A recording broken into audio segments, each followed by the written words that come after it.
আমাদের নামাজ, আমাদের রোজা, আমাদের ইবাদত এগুলোকে মিজানের পাল্লায় উঠালে কোনো ওজনই হবে না। তবে আমাদের একটা কৌশল জানা আছে, আমরা আল্লাহর রহমতের ভিখারি। আমরা সেদিন আগেই গুনার স্বীকৃতি দিয়ে দেব। আমরা বলবো, আল্লাহ তুমি প্রশ্ন করার আগে তোমার একটা কথা বলি, আমারে কিছু জিজ্ঞেস করো না, আমি সব করেছি। এমন কোন পাপ নাই যে পাপ আমারে দিয়ে হয় নাই। তোমার রহমত দিয়ে তুমি জান্নাতে পাঠাবা, তোমার দয়ায় জান্নাতে যেতে চাই, আমল দিয়ে না। পারবেন বলতে? কিয়ামতের দিন আমরা বলবো, আল্লাহ আমার আমল দিয়ে জান্নাত চাই না, আমি তোমার দয়া দিয়ে জান্নাত চাই। তোমার দয়া ছাড়া আমার কোনো উপায় নাই।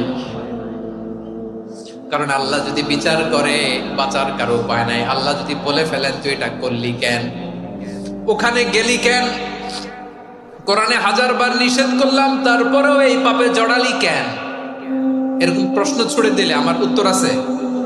বাঁচার কোনো উপায় আছে? রোজ হাসরে হে আল্লাহ আমার করুণা বিচার।